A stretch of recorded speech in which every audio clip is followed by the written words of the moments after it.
እርዱ የሚከናወነው ሰኞ ነው ማለት ነው። ሰኞ ነው የሚከናወነው። ራይ የጎደለው ነው ያንዳንዱ አሰጣጥ።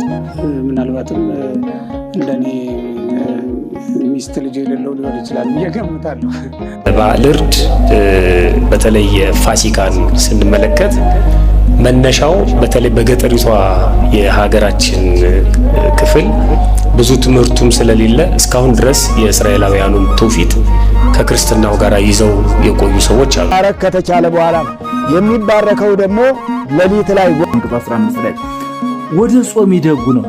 ወደ ጾም ይደጉ ነው። ወደ መብል አይደለም፣ ወደ መጠጥ አይደለም፣ መላእክትን ወደ መምሰል ቅድስና ልክ ከእንቅልፍ እንደሚነቃ ልክ እንደዛ ተነስቷል ብለን የምንናገርበት ሰዓት እስኪደርስ ድረስ ምንም አይነት እርድ አይከናወንም። ከትንሣኤ በኋላ ወደ ቤተክርስቲያን ወደ ቤት ሲመለሱ ይፈስኩበታል ማለት ነው። ስለዚህ ከ12 ሰዓት በኋላ ይታረዳል ማለት ነው። አሁን ሁሉም ሰው ወደ ቤተክርስቲያን ስለሚመጣ የሚቀር ስለሌለ ስለዚህ ከጾሙ በኋላ የሚያርዱም ሰዎች አሉ። አንዳንድ ጊዜ ደግሞ ቀድሞ ወንድማችን እንደተናገረው ሰዓቱን ለመሻማት በጊዜ ስታነቡ ምንድነው የሚለው? ከባድና አስቸጋሪ ሸክም ተልትበው በሰው ትከሻ ይጭናሉ፣ እነርሱ ግን በጣታቸው እንኳን ሊነኩት አይወዱም። ሰላም ውድ ኦርቶዶክሳውያን እንዴት አላችሁ? ሰላም ናችሁ ሆይ? እኔ ደህና ነኝ፣ እግዚአብሔር ይመስገን። ከወዲስ ባለመድኃኔዓለም እንኳን ለብርሃነ ስቅለቱ በሰላም አደረሳችሁ አደረሰን። ኦርቶዶክሳውያን ዛሬ ደግሞ ይዤላችሁ የመጣሁት እንግዲህ በየዓመቱ ሁልጊዜ የሚፈጠር ነገር ነው። እርሱም የትንሣኤ በዓል መቼ ነው እርድ የሚፈጸመው? ማታ ወይስ ሌሊት? የሚሉ ጥያቄዎች በየጊዜው በተደጋጋሚ ለተለያዩ መምህራን ጠይቀው ነበረ። የሚሰጡ መልሶችም እንደየመምህሩ አንዳንዶች ከአንደኛው ጋር የሚመሳሰል፣ ሌላኛው ደግሞ ከአንደኛው ጋር ፍጹም የማይገናኝ መልሶች ናቸውና እስኪ እናንተስ ወደ የትኛው ታደላላችሁ? ስለዚህ ጉዳይ እናንተስ ምን ትላላችሁ? የሚለውን ወደ እናንተ ይዤላችሁ መጥቻለሁ። እንግዲህ ቤተ ክርስቲያን የሥርዓት ባለቤት ናት። ይህንም ደግሞ ቋጭታ አንድ ነገር ላይ በአባቶች ተወስኖ እስኪደረስ ድረስ እናንተ ደግሞ ወደሚያደለው እንድታደሉ መክራለሁ ማለት ነው። የሚያደለውም ደግሞ ምንድነው? ከመምህራን የሰማችሁትን በመስማት አይ ይህ በጎ ነው፣ ይህን ብንከተል መልካም ነው የምትሉትን ወደ እርሱ ማድላት ይኖርባቸዋል ማለት ነው። ለዛሬ ግን እስኪ መምህራኑ በዚህ ጉዳይ ላይ ምን ይላሉ የሚለውን አብረን እንመልከት። መልካም ጊዜ። እርድን በተመለከተ እርድን ማለት መቼ ነው የሚታረደው? ስንት ሰዓት ነው የሚታረደው? የሚሉ ተደጋጋሚ ጥያቄዎች ይነሳሉ። እንግዲህ ይሄ በጸሎተ በትንሣኤ በበዓለ ትንሣኤ የምንጸልየው ጸሎት አለ። የሚደርስ ጸሎተ ቅዳሴ ስርዓተ ቅዳሴ አለ። ወተንሥአ እግዚአብሔር ከመ ዘንቃ እምነዋም የሚል ምስባክ አለ፣ አዋጅ አለ። ይህም ደግሞ ጌታችን መድኃኒታችን ኢየሱስ ክርስቶስ እንደተነሳ አዋጁን የምንናገርበት የምናበስርበት ሰዓት ነውና ስለዚህ እርድ የሚከናወነው ከዛ በኋላ ነው፣ ብስራቱ ከተነገረ በኋላ። ለምንድነው እንደዛ ቢሆነው? ያው ቡራኬ ለምሳሌ ቅዳሜ ጧት የቀዳም ስዑር ጠዋት ቡራኬ ይከናወናል፣ ቄጤማው ይባረካል፣ ኪዳንም ይደርሳል። ቄጤማው ከተባረከ በኋላ ለምእመናን እንዲከፋፈል ይደረጋል። በቄጤማው በኩል ብስራት ይላካል።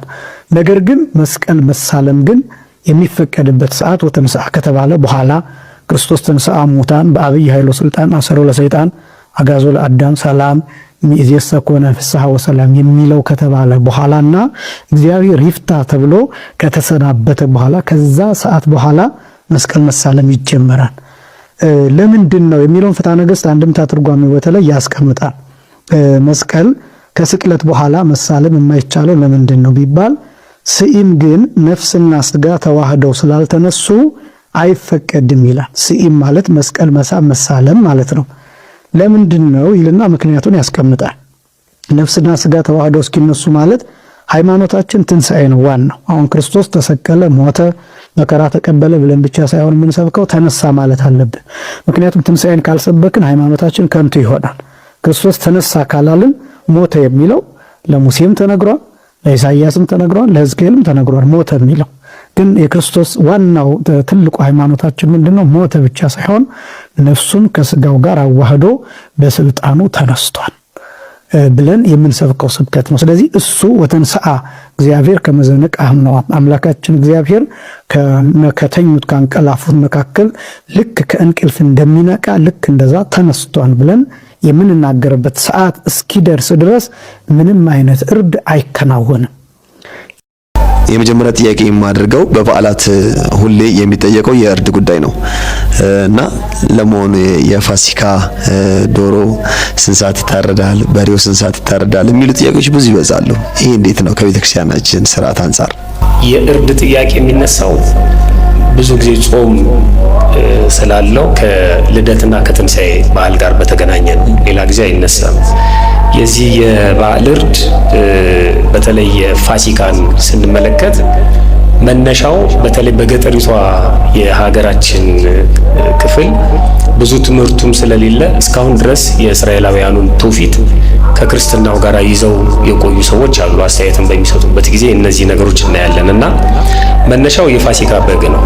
የፋሲካ በግ ያው እስራኤላውያን ከግብጽ ሲወጡ በመጨረሻው ሰዓት እንዲታረድ ታዘው የነበሩት የፋሲካ በግ ለዚያው ለትንሣኤው የእርድ ሁኔታ መነሻ ነው በብዙ መልኩ ማለት ነው። በኦሪት ዘጸአት ምዕራፍ 12 ቁጥር 5 ላይ ስንመለከት የእናንተ ጠቦት ነውር የሌለበት የአንድ ዓመት ተባት ይሁን ከበጎቹ ወይም ከፍየሎች ውሰድ ይልና በዚህም ወር ይሄ የሚያዝያ ወር 14ኛው ቀን ነው፣ በኋላ እንመጣበታለን። እስከ 14ኛው ቀን ድረስ ጠብቁት፣ የእስራኤልን ማህበር ጉባኤ ሁሉ ሲመሽ ይረዱት ይላል። እንግዲህ ይሄ በግ ከታረደ በኋላ የሆነውን ተመልካቾቻችን ገብተው ኦሪት ዘጸአት ምዕራፍ 12ን ማንበብ ይችላሉ። ደግሞ የተለመደ የታወቀ ነው እና ግን ሲመሽ ይረዱት ስለሚል ግዴታ አይደለም፣ በግ አይደለም የሚታረደው። እኛ ደግሞ በባህላችን ለዶሮ ትልቅ ቦታ ስላለን በበዓል ጊዜ ዶሮ ነው የምንራደው። ባህላዊ ምግባችን እሱ ስለሆነ ማለት ነው። ቀደም ሲል የአባወራዎቹ ወደ ቤተ ክርስቲያን ሲሄዱ ሌሊት ማለት ነው ማታ ከምሽቱ 2 ሰዓት ወይም 12 ሰዓት ጀምሮ ወደ ቤተ ክርስቲያን ይኬዳል። ትንሣኤ ከመባሉ በፊት መድረስ ስላለባቸው ቅዳሴ ስለሚያስቀድሱ ማለት ነው እና አባወራዎቹ ባርከው አርደው ለማወራዎቹ ይሰጣሉ። ከዛ በኋላ እነሱ አዘጋጅተው ከትንሣኤ በኋላ ወደ ቤተ ክርስቲያን ወደ ቤት ሲመለሱ ይፈስኩበታል ማለት ነው። ስለዚህ ከ12 ሰዓት በኋላ ይታረዳል ማለት ነው። አሁን ሁሉም ሰው ወደ ቤተ ክርስቲያን ስለሚመጣ የሚቀር ስለሌለ ስለዚህ ከጾሙ በኋላ የሚያርዱም ሰዎች አሉ። አንዳንድ ጊዜ ደግሞ ቀድሞ ወንድማችን እንደተናገረው ሰዓቱን ለመሻማት በጊዜ ቅዳሜ ጠዋት የሚያርዱ ሰዎችም አሉ። ይሄ አግባብ አይደለም።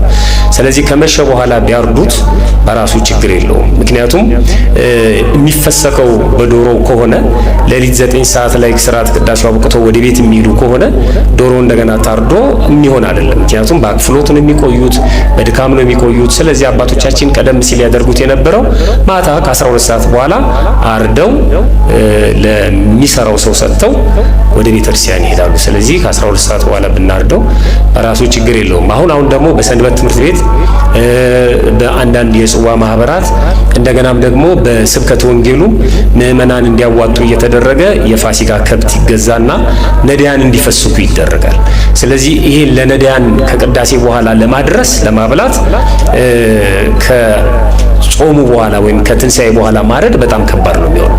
ስለዚህ ቀድመው ማታ ምሽት ላይ ከ12 ሰዓት በኋላ ያርዱታል። ግን እዚህ ላይ በጣም መጠንቀቅ ያለብን ቤተክርስቲያን ቅጽር ውስጥ ግቢ ውስጥ ከብት አይታረድም፣ የፍጡር ደም ስለማይነጥብበት ማለት ነው እና ቦታ ተመርጦ ለየት ባለ ቦታ አርደው ነዳያንን ቢመግቡ ማታ ከመሸ በኋላ አርደው ጾማቸውን ቢፈቱ በራሱ ችግር የለውም። እነን ባካችሁ ልዘዛችሁ ብዬ ነው።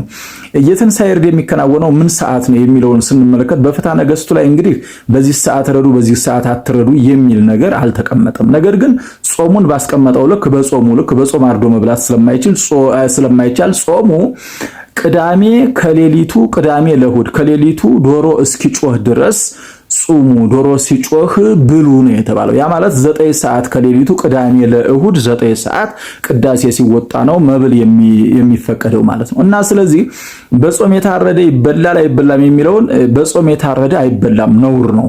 በጾም የታረደ አይበላም። ቅዳሜ ለእሑድ ከሌሊቱ 9 ሰዓት ድረስ ጾም ነው ከተባለ እርዱ መከናወን ያለበት ወተንሥአ ከተባለ በኋላ ነው። ክርስቶስ ተነስቷል ሳይባል ማረድ ለምንድን ነው? እርዱ አንደኛ እርድ የሚከናወነው ለደስታ ነው አይደለ? የክርስቶስን ትንሣኤ አስመልክቶ የጾሙን ፍች አስመልክቶ ነው አይደለ እርዱ የሚከናወነው። ስለዚህ ክርስቶስ በመቃብር እያለ የምን ደስታ ነው? ስለዚህ ከቀኑ ቅዳሜ ከቀኑ 6 ሰዓት የሚያርዱ ሰዎች አሉ። ቅዳሜ ከቀኑ 10 ሰዓት የሚያርዱ ሰዎች አሉ። ቅዳሜ ከቀኑ ከማታው 12 ሰዓት የሚያርዱ ሰዎች አሉ። ይሄ ሁሉ ስህተት ነው። እንደው እኛ ባደግንበት ክርስትናው ጠንከር ባለበት አካባቢ እሁድ ጧት ነው የሚታረደው። እሁድ ጧት ነው የሚታረደው። አንዳንዶቹ እንዳውም የሚያርዱት የሚገርማችሁ ነገር እሁድ ስለሚቆርብ አብዛኛው ሰው ጠንካሮች ክርስቲያኖች ስለሚቆርቡ እርዱ የሚከናወነው ሰኞ ነው ማለት ነው። ሰኞ ነው የሚከናወነው እና በዚህ ሁኔታ ላይ በመብል ምክንያት ይበላል አይበላም፣ በመጠጥ ምክንያት ይጠጣል አይጠጣም፣ በጾም ምክንያት ይጾማል አይጾምም የሚል ክርክር ቢነሳ ይላል ፍትሐ ነገሥት አንቀጽ 15 ላይ ወደ ጾም ይደጉ ነው። ወደ ጾም ይደጉ ነው። ወደ መብል አይደለም፣ ወደ መጠጥ አይደለም፣ መላእክትን ወደ መምሰል ቅድስናን ወደ ማሳደግ ይደጉ ነው እንጂ የሚለው ይሄ የለም። እንደ ሰንበት ተማሪዎቹ ነዳያን ስለሚያስፈስኩ ሰንበት ተማሪዎቹ በነገራችን ላይ ነዳያንን ለማስፈሰክ እንደውም አክፍሎ የዋላ ያደረ ሆድ በስጋ ማስፈሰክ ራሱ ሰዎችን ለበሽታ መዳረግ ነው። ለበሽታ መዳረግ ነው። ቢሆን ጥሩ ክኮጥ እንደ አተርክክ ጥሩ አተርክክ ሰርቶ ተልባ በጥብጥ አርጎ በዛ ቢፈሰክ ምን ችግር አለው? አሁን አክፍለን ከሐሙስ አንስተን አክፍለን እሁድ ስጋ ስንበላ አንታመም እንደ አብዛኞቻችን እኮ ስጋ የምንጀምረው እኮ ሰኞ ነው። ምክንያቱም አክፍሎ እንዴት ነው ስጋ የሚበላው? ጨጓራን ማስቸገር አይደለም ወይ? ይሄ እንደው ቢሆንስ እንደው ለዚህ እንኳን ቢሆን ለነዳያኑ ከታሰበ እንደዛ ማድረግ ይቻል የለም ወይ ነው። እና ስለዚህ እርዱ መከናወን ያለበት ወተንሥአ ከተባለ ከ6 ሰዓት በኋላ ነው። ተነስቷል ሲባል ነው ደስታው የሚጀምረው። ቢሆን ቅዳሴው ሲያልቅ 9 ሰዓት በኋላ ቢሆን ይመረጣል ማለት ነው። ወስብሐት ለእግዚአብሔር። ይቆየን። እርድ የሚፈጽምበት ሰዓት ስንት ነው? በተለይ የትንሣኤ የሌሊት ቅዳሴ ያለበት የገና የጥምቀት እርድ የሚፈጸምባቸው መጀመሪያ ማሳሰብ የምፈልገው ምዕመናኑ ራሳቸው ያልተከለከለ ጥያቄ ማንሳት የለባቸውም። አሁን ያልተከለከለ ጥያቄ ነው። ለዚህ ነው ምላሹም የተለያየ የሚሆነው ከዚህ የተነሳ ነው። ግዴላችሁም ያልተከለከለ ጥያቄ አታንሱ፣ ባልተከለከለ ጥያቄም አትጨነቁ። እኛም ደግሞ ምላሽ ስንሰጥ ራራይ የጎደለው ነው ያንዳንዱ አሰጣጥ።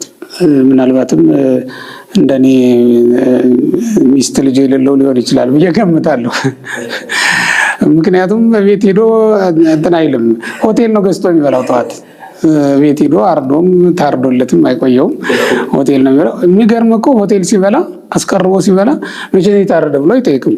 ቤት ግን ምዕመናን መከራቸውን ነው እያዩ ያሉት። ምክንያቱም ቤተክርስቲያን ማደር ይፈልጋሉ፣ መቀበል ይፈልጋሉ ቅዱስ ቁርባንን። እንደዛ ሁሉ ከመሆን ይከለክላቸዋል። እኔ አንድ ሰው ቅዱስ ቁርባን ከመቀበል የሚከለክለው ከሆነ ለምን እኩለ ጾም ላይ አርዶት አይመጣም? ምክንያቱም እኔ የምፈልገው ይህች ነፍስ የጌታን ስጋና ደም ተቀብላ የጌታ ስጋና ደም ዕዳ ሳይኖርባት ወደ ገነት ወደ መንግሥተ ሰማያት እንድትገባ ነው የምፈልገው። እኔ ምንድን ነው መሆን ያለበት? ለቅዱስ ቁርባን ለመቅረብ ዝግጅት የሚያደርጉ ከሆነ ያንን የማያደናቅፍባቸው ጊዜ ላይ ሁሉ ሊያርዱ ይችላሉ። የቻለው ከዓርብ ጀምሮ፣ ያልቻለ ደግሞ ከቅዳሜ ጀምሮ አክፍሎት ላይ ነው ያለው። እንደዚህ ባለበት ሁኔታ አሁን ተመልሰው ሄደውም ዶሮ አርደው ያንን አጥበው ከዚያ እንትን ብለው ብሉ ማለትም ጭካኔ ነው በራሱ። ሰራተኛ ይስራላቸው የሚሉ አንዳንድ ሰዎች ሰምቻለሁ። ሰራተኛዋ አትቆርብም እንዴ? ሰራተኛዋ ቤተ እግዚአብሔር አትመጣም እንዴ? ነውር እኮ ነው። እንደዚህ አይነት ምላሽ እንደውም ጭራሽ አይታሰብም። እዚህ ሰዓት ረዱ፣ በዚህ ሰዓት ረዱ ማለት ነው። ግን ለመንፈሳዊ አገልግሎታቸው ሁከት በማይፈጥርበት ሁኔታ አመቻችተው ነው ማረድ ያለባቸው ነው። በሰዓት ምንም ልንገድበው የምንችለው አይደለም። ወደ ቤተ እግዚአብሔር ከመሄዳቸው አስቀድሞ ግን ያደርጉት። አሁን ሂጄ ዳቦውን እንትን ብዬ፣ አሁን ሂጄ ዶሮይቱን አርጄ፣ አሁን ሂጄ ቶሎ ብዬ ለልጆቼ ለባሌ የምትል ሴት እዛ ውስጥ እንድትኖር አይፈለግም። በዚህ ሰዓት ኃጢአቷን እያሰበች እዛ እንድትቆም ነው የምንፈልገው። በቃ እኛ ራሱ ስናገለግል ቆይተን ቅዳሴ ልክ እንዳለቀ ወጥተን እኮ ወደ መብል ነው የምንሰማራው። እዚህ እናቶች እየሰሩ ነው የሚጠብቁን። መቼ ነው ያረዱ? ለትንሣኤ በዓል የሚታረደው መቼ በስንት ሰዓት ይሆን? የተወደዳችሁና የተከበራችሁ የእግዚአብሔር ቤተሰቦች እንኳን ለብርሃነ ትንሣኤው በሰላም በጤና አደረሰን አደረሳችሁ። እንግዲህ ይሄ ትልቅ በዓል የጌታችን በዓል ነው። ከ9 ታላላቅ በዓላት መካከል ይሄ በመሆኑ ብዙ ሰው ይሄን በዓል በመንፈሳዊ ይዘቱ ቤተ ክርስቲያን ላይ ተገኝቶ ካከበረው በኋላ እንደገና በየቤቱ ሁሉም ሰው በዓል ያደርጋል። በየቤቱም ዝግጅት አለ። ዝግጅቱም የበዓሉን ክብር ለመግለጽ ነው።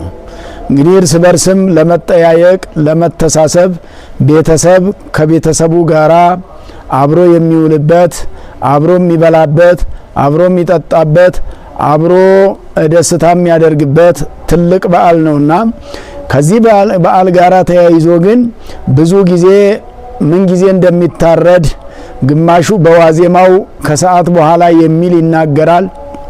ሌላውም ሰው ደግሞ ወደ ማታ ጊዜ ይላል። ሌላው ከመሸ በኋላ ይላል። በጥቅሉ ግን በዋናነት ይሄ በዓል የእንስሳት በዓል ሳይሆን የሰው ልጅ በዓል ነው።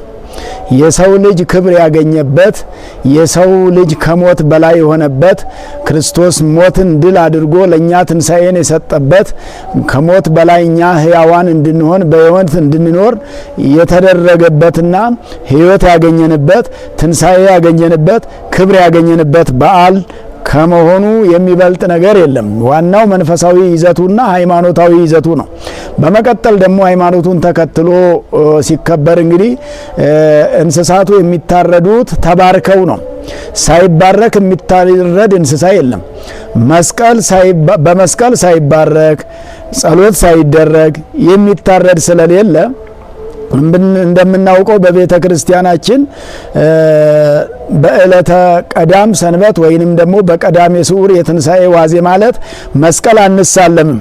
ገና ክርስቶስ ትንሣኤውን አልገለጠም በሚል አስበን ያን ጊዜ እንደነበረው እንደ ዛሬ ሆነን ሳይሆን እንደ ያን ጊዜ እያሰብን ስለሆነ ሕማማቱንም ስናስብ የነበረው እንደ 5500 ዘመን ስለነበረ በስቅለቱም ቀን ገና እንደተሰቀለ ከመስቀል ላይ ወርዶ በአካለ ነፍስ ወደ ሲኦል ወርዶ በአካለ ስጋ ደግሞ ወደ መቃብር ወረደና በከርሰ መቃብር እንዳለ የሚታሰብበት ዕለት ስለሆነ ቀዳም ስዑር ማለት በዚህ ዕለት እርድ አይታረድም። እርድ የሚታረደው በመስቀል መባረክ ከተቻለ በኋላ ነው። የሚባረከው ደግሞ ሌሊት ላይ ወተንስአ እግዚአብሔር በተባለ ጊዜ ነው። ወተንስአ ተብሎ ክርስቶስ ከሙታን ተለይቶ ተነሳ ተብሎ ቤተ ክርስቲያን ላይ ጸሎተ ኪዳን ደርሶ መንፈቀ ሌሊት ላይ ክርስቶስ ተንሳ 9 ኪዳናት ይደርሱና ክርስቶስ ተንሳ እሙታን በአብይ ኃይል ወስልጣን አሰሮ ለሰይጣን አጋዞ ለአዳም ተብሎ ከታወጀ በኋላ ነው ትንሣኤውን የገለጠ ብለን የምናምነውና ስለዚህ እርድም ወተንስአ ከተባለ በኋላ ነው። ክርስቶስ ከሙታን ተለይቶ ተነሳ ከተባለ በኋላ መንፈሳዊውን በዓል ካከበርን በኋላ የእንስሳቱን ተዋጽኦ የስጋውን በዓል የምድራዊ ደስታውን በዓል የጊዜያዊ ደስታውን በዓል ከዛ በኋላ ማድረግ ስለሚገባ ወተንስአ እስከሚባል ድረስ እንስሳት አይታረዱም ማለት ነው። ከዛ በፊት የታረዱ እንስሳት በጾም የታረዱ ናቸው። ሳይፈሰክ የታረዱ ናቸው። ሳይፈሰክ የታረደ ነገር ከተፈሰከ በኋላ መበላት አይችልም። ሳይፈሰክ ታርዶ ከተፈሰከ በኋላ መበላት የሚችል ከሆነ ቀደም ብሎ በአብይ ጾምም እያረዱ ማስቀመጥ ይቻላል እንደማለት ነው። እያረዱ አስቀምጦ አድርቆ ቋንጣ አድርጎ ከዚህ በኋላ ከትንሣኤ በኋላ ይበላል እንደማለት ስለሚሆን እንስሳቱ መታረድ ያለባቸው በመስቀል ከተባረኩ በኋላ ነውና ትንሣኤው ከታወጀ በኋላ ነውና የክርስቶስ ትንሣኤ ሳይታወጅ አስቀድሞ ማረድ ለፍስኩ የሚሆን ስላልሆነ በጾም ውስጥ የታረደ በጾም ቀን የታረደ እንስሳ ተብሎ ስለሚታሰብ የሚታሰበው በፍስክ ቀን የሚበላውን በፍስክ ቀን የሚታረደውን በፍስክ ቀን የሚበላውን በፍስክ ቀን መሆን ስላለበት በመስቀል በስመ አብ ወወልድ ወመንፈስ ቅዱስ አሃዱ አምላክ እግዚአብሔር አምላክ ሆይ ይሄን እንስሳ ባርክ ለኛ ለጤና አድርግልን ተብሎ ጸሎት ተደርጎ አቡነ ዘበሰማያት ተጸልዮ ካህን ባርኮ አባቶች ባርከው መታረድ ስላለበት ከተባረከ በኋላና ከተቀደሰ በኋላ ወይንም ደግሞ ተባርኮ ለፈውስ ለድነት ይሁንልን ተብሎ ከተባለ በኋላ መታረድ ስላለበት ቅዳሜ እርድ የለም ለማለት ነው። ወተንስአ ከተባለ በኋላ ከመንፈቀ ሌሊቱ በኋላ የሚታረድ ስለሆነ ይሄን ለማወጅ ነው። እግዚአብሔር አምላካችን የሰላም የጤና የበረከት በዓል ያድርግልን። ሽማግሌዎቹ የሚጦሩበት፣ ወጣቶች የሚያስተውሉበት፣ ሕፃናት የሚያድጉበት በዓለ ሃምሳ ያድርግልን። ደስታውንም በመጠን ማድረግ ያስፈልጋል። ከመጠን በላይ ማብዛት ስለማይገባ መጠነኛ ደስታ ነው የሚያስፈልገው። ይልቁኑ በዚህ ዘመን ብዙ ዘመን እንግዲህ ቀድሞ እየታረደ ተበልቷል፣ ብዙ ዘመን ተጠጥቷል፣ ምንም የትም ስላላደረሰ ከዚህ በኋላ ማትኮር የሚገባው ማዘንበል የሚገባው ለመንፈሳዊ ነገር ስለሆነ ለመንፈሳዊ ይዘት ስለሆነ መንፈሳዊ ነገራችንን ማሳደግ ስላለብን የሥጋ ነገር እንዳያድግ የምግብ ብቻ እንዳያድግ ሌሎቹ ሲጾሙ ከርመው ሳይጾሙ የከረሙ ሁሉ አብረው የሚፈስኩበት አጋጣሚ አለና ሳይጾም አይፈሰክምና ለመፈሰክ ቀድሞ መጾም ያስፈልጋል። 55 ቀናት ጾም ናቸው ብለን የተናገርነው ቅዳሜን ጨምሮ ነው። 55 ቀን ጾም ነው ብለን ካወጅን በኋላ ስንጾም ከከረምን በኋላ የጾሙ የጌታ ኢየሱስ ክርስቶስ ጾሙ 40 ቀን ሆኖ ሌሎቹ በምክንያት የተጨመሩ እነ ቅዳም ስዑርም እነ ሕማማትም ተጨምረው ነው 55 የሚሆነው። 55ኛው ቀን ቅዳሜ ስለሆነ 54 ቀን እንደ ጾም ነው የሚቆጠረው። ቅዳሜ ከታረደና ቅዳሜ ፍስክ አይደለም፣ በቅዳሜ አይታረድም። ለትንሣኤ በዓል በዕለቱ ነው የሚታረደው። ያለ ዕለቱ አይታረድም፣ ሳይፈሰክ አይታረድም። መቼ የሚታረደው? እሁድ ሌሊት ነው ወተንሥአ ሲባል የሚታረደው። ሰዓቱም 6 ሰዓት ላይ ማለት ነውና ዕለቱ ለእሁድ አጥቢያ ወተንሥአ ተብሎ ቅዳሴ ሲገባ በዚያ ሰዓት ወተንሥአ ተብሎ ከታወጀበት ጊዜ ጀምሮ ከመንፈቀ ሌሊት ጀምሮ መታረድ ስለሚችል በዚያ መንገድ ነው የሚከናወነው ለማለት ነው። እግዚአብሔር ከሁላችን ጋር ይሁን። የዚህ የንጉስ ሚዲያችን ቲክቶክም ዩቲዩብም ተከታታዮች እንኳን በሰላም በጤና አደረሰን አደረሳችሁ እላለሁኝ። 50ው ቀን ይደረሳል። ከዛ በኋላ ገና ሰፊ ቀን አለና ቀድሞ ማረድ አያስፈልግም ለማለት ነው። እግዚአብሔር ይርዳል። የፋሲካ እርድ ስንት ሰዓት ነው የሚከናወነው የሚል ነው። ለዚህም ብዙ መምህራን ምላሽ ይሰጣሉ። ግማሹ ቅዳሜ ይታረዳል ይላል። ግማሹ ደግሞ አይ ወተንሥአ ከተባለ በኋላ ጌታ ተነሳ ተብሎ ከተበሰረ በኋላ ከ6 ሰዓት በኋላ ነው የሚታረደው የሚል አለና በዚህ መሃል ብዙ እህት ወንድሞች ይወዛገባሉ። ባጭሩ ምንድነው የሚሆነው? መልሱ ቤተክርስቲያን የሥርዓት ባለቤት ናት። እውነት ነው። ሁሉንም በስርዓትና በአገባብ ነው የምታከናውነው። ጌታን በስርዓት ታመልከዋለች ማለት ነውና የስርዓት ባለቤት ናት። ግን ደግሞ እንደነዚህ አይነት ነገሮች ስርዓት አልተሰራላቸውም። በዚህ ሰዓት ረዱ፣ በዚህ ሰዓት አትረዱ የሚባል ነገር የለም ማለት ነው። አንዳንድ ሰዎች ለምእመናኑ ትልልቅ ሸክምን አስረው ሲያሸክሙ ይታያሉ። ጌታችን ኢየሱስ ክርስቶስ በወንጌል በማቴዎስ ወንጌል ምዕራፍ 23 ቁጥር 4 ስታነቡ ምንድነው የሚለው?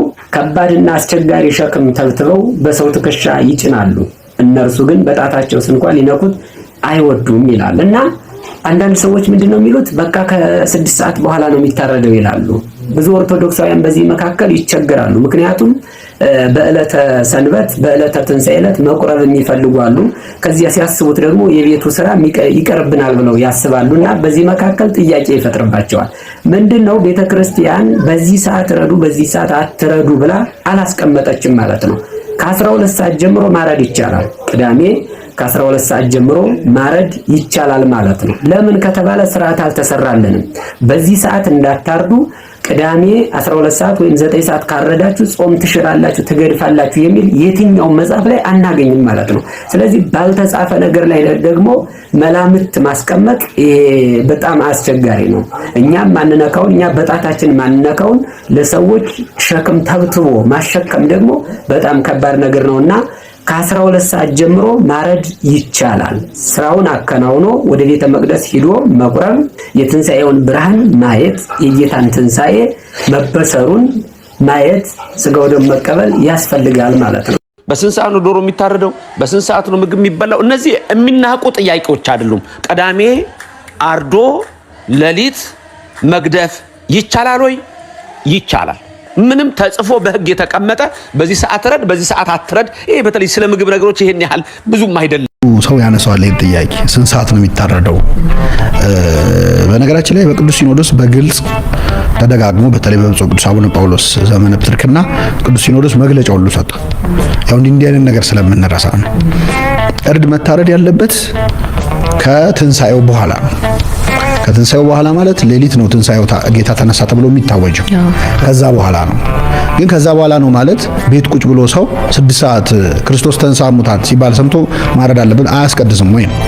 ይሄ ሰውዬ እና እኔ በጠቅላላው ይህን ቪዲዮ የሚሰሙ ምዕመናን ክርስቲያኖች ቤተክርስቲያናችን በግልጽ እንዳስተማረችው ጾማችሁ ባለቀ ሰዓት አርዳችሁ አትግደፉ ማለት ሰው አይጥ ወልዳ ጅራቷ ሲቀር ሲጣልች ይባል ሄዶ 40 ቀን 50 ቀን ጾሞ ለጥቂት ሰዓታት ልዩነት ለምንድን ነው የሚገድፈው? ምክንያቱም ከዛ በፊት የሚታረድ ማንኛውም ነገር በጾም ነው የታረደው። ስለዚህ ገድፏል እና አንሞት ለአንድ ቀን እስቲ አሁን እንደው አንሞት። በዛ ላይ ሌሊቱን ሙሉ ዶሮ ስንሰራ መከራ ስንከ ከምን አይደለም ለምን ማናስቀድሰው?